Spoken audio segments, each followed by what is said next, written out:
బహుశా మీరంతా ఆ స్క్రీన్ల మీద చూస్తూ ఉన్నారు.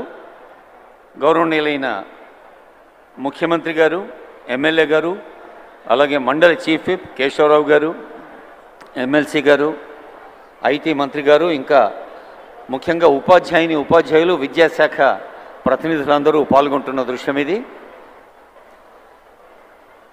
ప్రతి బళ్ళే ప్రీ ప్రైమరీ నుంచి హయ్యర్ సెకండరీ దాకా, అంటే LKG, UKG, first class, second class నుంచి ఇంటర్మీడియట్ దాకా క్వాలిటీ లెర్నింగ్, మంచి ప్రమాణాలు ఉన్న విద్యను అందించాలని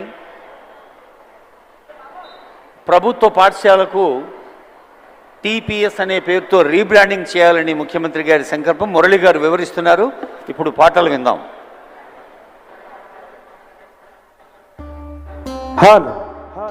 ఎప్పుడెప్పుడు ఆయన ఎదురు చూస్తున్నటువంటి తెలంగాణ రాష్ట్ర ముఖ్యమంత్రి వర్యులు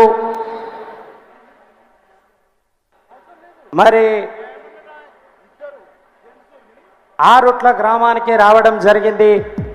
మరి కాసేపట్లో మన మధ్యలోకి రాబోతా ఉన్నారు. మన విద్యార్థుల జీవితాల్లో వెలుగులు నింపడానికి సర్కారు బడి సక్సెస్కు ఒడి అని మరి కాసేపట్లో మన మధ్యలోకి రాబోతున్నటువంటి ఈ రాష్ట్ర ముఖ్యమంత్రి వర్యులు రేవంత్ అన్నకు ఇంత ఘన స్వాగతం పలికినటువంటి ఇబ్రహీంపట్నం నియోజకవర్గ ప్రజలందరికీ, విద్యార్థులకు, వారి తల్లిదండ్రులకు రేవంత్ అన్న పక్షాన, ప్రభుత్వం పక్షాన, గౌరవ శాసనసభ్యులు మల్రెడ్డి రంగన్న పక్షాన స్వాగతం, సుస్వాగతం, ధన్యవాదాలు తెలియజేసుకుంటున్నాం. జయ హో జయ హో మా రేవంత్ అన్నా,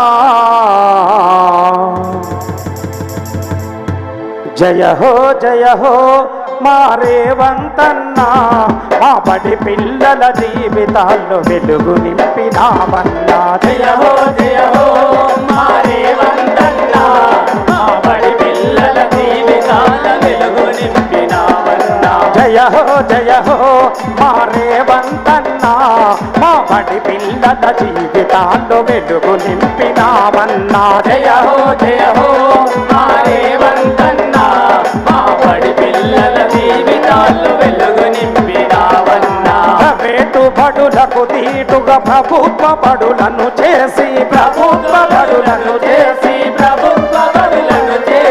ప్రైవేటు బడులకు దీటుగా ప్రభుత్వ బడులను చేసి,